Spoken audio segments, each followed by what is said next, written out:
noches le damos la bienvenida al doctor Jerjes Justiniano, exministro de la Presidencia. ¿Cómo está? Muy buenas noches. Muy buenas noches, un gusto saludarla y un gusto poder compartir con todo el país por intermedio de ustedes, como siempre a sus órdenes. Gracias, doctor.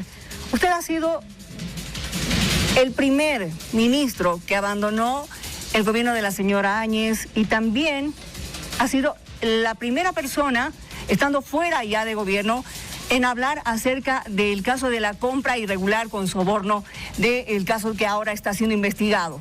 Doctor, háblenos un poquito más de aquello, cómo se dio, cuáles fueron las circunstancias, de cómo usted se enteró de que había una compra con sobreprecio. Bien, me recuerdo que era ya por el mes de febrero prácticamente, donde toman contacto un par de funcionarios policiales con mi persona, ya no era ministro yo, y ellos me piden absoluta discreción, prácticamente no se identificaron, sin embargo me exhibieron una serie de documentación que en ese momento consideré que era una documentación que afectaba al Estado boliviano. Se trataba en primer lugar de una carta que había enviado el Ministerio de Gobierno del mes de noviembre prácticamente, una carta en la cual le decían a la empresa Cóndor que ya no le iban a comprar directamente a ellos armas químicas, pero que sí iban a comprar por intermedio de una empresa denominada Global Tactical Solution. Además de ello, pude apreciar el contrato que fue suscrito, firmado por Fernando López, un contrato que tenía evidentes condiciones desfavorables para el Estado boliviano. Tenía en primer lugar un sobreprecio, en segundo lugar tenía la liberalidad impositiva, es decir, la empresa Bravo Tactical Solutions no iba a pagar impuestos, mientras que la empresa Cóndor anteriormente sí pagaba impuestos. Y en tercer lugar, tenía que el Estado boliviano correr con el traslado, tenía que ir un avión hasta el Brasil, recoger las armas, cosa que no sucedía anteriormente, toda vez que la empresa Cóndor, que le vendía directamente al Estado boliviano,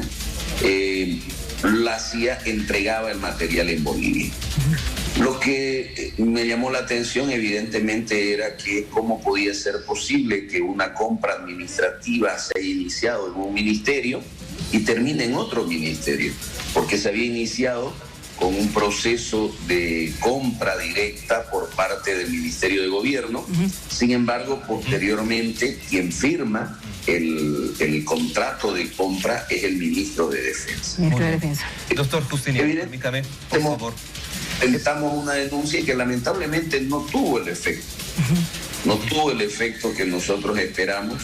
Es más, en el mes de junio del año pasado, hace exactamente un año atrás, el reportaje periodístico de Junior Arias volvió a redundar en el tema, volvimos a pronunciarnos y lamentablemente tampoco tuvo ningún eco eso. Doctor Justiniano, permítame que le interrumpa, por favor.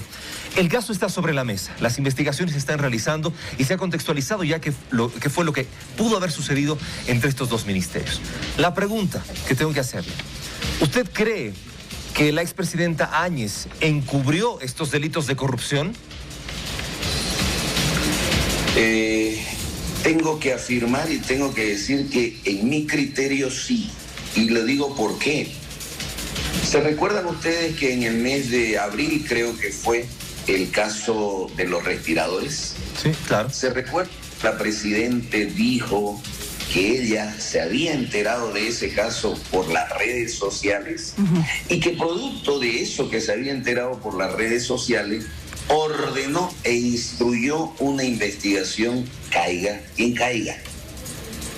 Pero resulta que de este mismo caso se enteró también, porque tuvo que haberse enterado, porque decir que no se enteró es un absurdo, porque hubo en el mes de junio una serie de reportajes, de notas periodísticas que hablaban de este caso. Es más, no se olviden ustedes que el propio ministro de Defensa dio una conferencia de prensa en la cual él anunció y explicó las razones de la compra y todos los pormenores.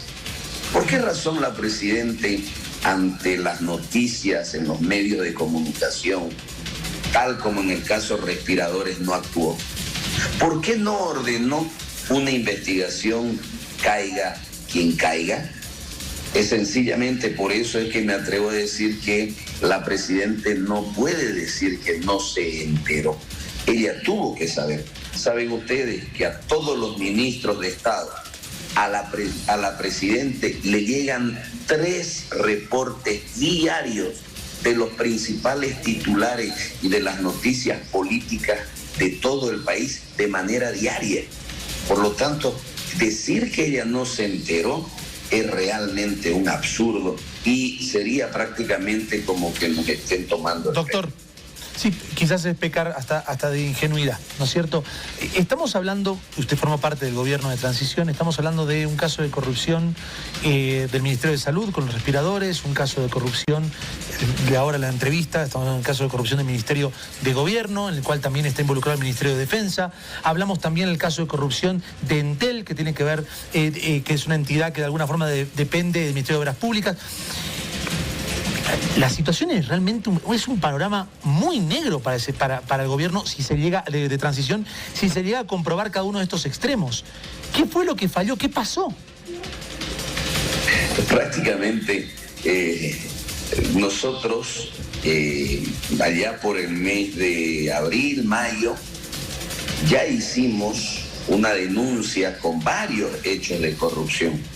Y nosotros dijimos, a ver, si contamos de noviembre a la fecha, que van 5 meses, recuerdo en una declaración que lo dijimos, 3 casos respiradores, caso de armas químicas, una compra irregular, además, por parte de material de bioseguridad por parte del Ministerio de Energías.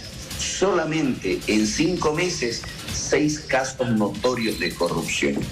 Evidentemente, yo creo que el gobierno de transición perdió el norte.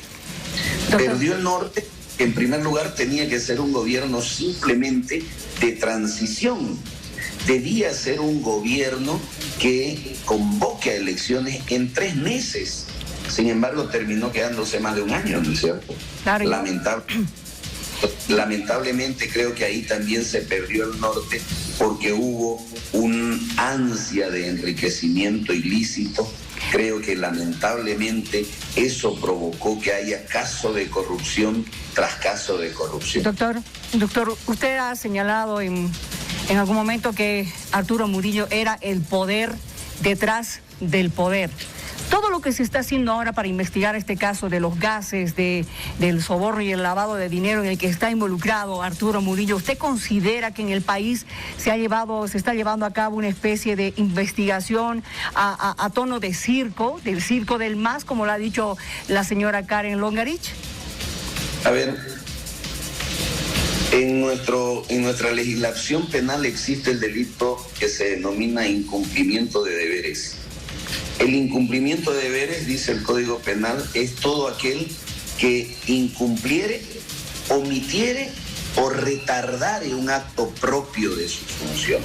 Es decir, no hacer lo que se tiene que hacer oportunamente implica un delito, el delito de incumplimiento de deberes. Yo le pregunto, y se lo he dicho de manera pública al señor Fiscal General del Estado, ¿por qué razón en el mes de junio, cuando se difundió de manera pública el tema del caso de las armas químicas, no hicieron nada?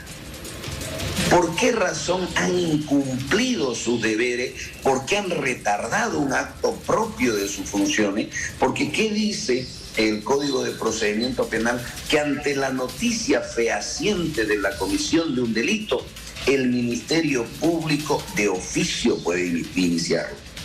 Y nosotros le dijimos al Ministerio Público, señor fiscal, inicie de oficio. Yo no tengo las pruebas, pero yo les puedo decir dónde las pueden conseguir. Y lamentablemente el Ministerio Público no lo hizo. porque sabemos que lamentablemente el Ministerio Público actúa al son de quien está en el gobierno. Muy bien, doctor Justiniano. El gobierno, y ahora resulta que está el movimiento al socialismo, ahora viene a pretender hacerse una investigación que, a pesar de eso, fíjense ustedes que es deficiente. ¿Qué hubiese pasado si en Estados Unidos el gobierno americano no hubiese aprendido a Arturo Murillo? La investigación igual iba a continuar tan lenta, tan deficiente. Doctor, permítame una vez más. A ver, cuando usted ingresa al gabinete, ¿nos puede contar un poco qué era lo que sucedía al interior? ¿Cuál era la relación entre Arturo Murillo y Yanine Áñez? Porque inclusive hoy la ex canciller Karen Longarik se refirió al tema polémico de la hermana de Arturo Murillo. Claro, porque la acusaban de que ella la puso como una autoridad en el extranjero. Pero ella dijo no. En realidad, la presidenta es la que se encarga, según la Constitución, de elegir esas autoridades. Y que cuando conversaron, Arturo le dijo, bueno, es que tú no eres de política. Tú tienes que saber de lo que pasa dentro de esto. Y bueno, ¿qué es lo que sucedía con estas dos personas? Le repito, Arturo Murillo y Yanine Áñez. Bueno, yo ahí tengo que hacer una doble o una apreciación desde dos perspectivas. La primera perspectiva de mi función cuando fui ministro, y hay que recordar que cuando fui ministro prácticamente estuvimos preocupados por el tema de la pacificación del país. Personal y particularmente me preocupaba cada ciudadano boliviano que caía herido o que inclusive perdía la vida, y decíamos que teníamos que lograr una pacificación por el bien del país. Entonces, en ese afán, prácticamente yo estuve un tanto distanciado de toda la actividad propia del gobierno en el manejo ministerial, digámoslo así. Es decir, en el manejo administrativo ni siquiera me dediqué al manejo administrativo. Le pedí al entonces ministro de Economía, el licenciado Parada, le pedí por favor que él designe a una encargada de la unidad de proyectos especiales, que era la principal fuente de recursos para la gestión de proyectos que se venían realizando, porque no tenían ningún en hacer. Entonces, desde esa perspectiva, no tuve un manejo con Arturo Murillo, fuera de un roce de palabras que tuvimos en una reunión donde estuvieron prácticamente todos los ministros, donde la presidenta me llamó la atención porque yo estaba dándole muchas concesiones al movimiento al socialismo. Entonces yo le dije que cuáles eran esas concesiones. Me reclamó porque yo decía que íbamos a sacar a los militares de las calles. Entonces le dije yo, ¿usted va a gobernar con los militares todo el tiempo? Me reclamó porque yo le decía a los masistas que les íbamos a otorgar salvoconducto. Le dije, usted no va a otorgar salvoconducto. Usted se quejó siendo asambleísta que no se le otorgó, que era por razones humanitarias, al senador Pinto. ¿Usted va a hacer lo mismo? En esas circunstancias, el ministro Murillo me dijo, oh ministro, usted prometa y después no cumplimos. Entonces ahí vino un roce de palabras un tanto fuerte, porque yo le dije, doctor, no era ningún politiquero. Doctor Jorge Justiniano, le agradecemos muchísimo estos minutos que ha tenido con nosotros. Gracias, ha sido bastante fuertes las declaraciones que ha dado, algunas de las cosas que ha dicho. Gracias por haber estado aquí en vivo. Siempre a sus órdenes, muchas gracias. Gracias, doctor. Muy bien. Gracias.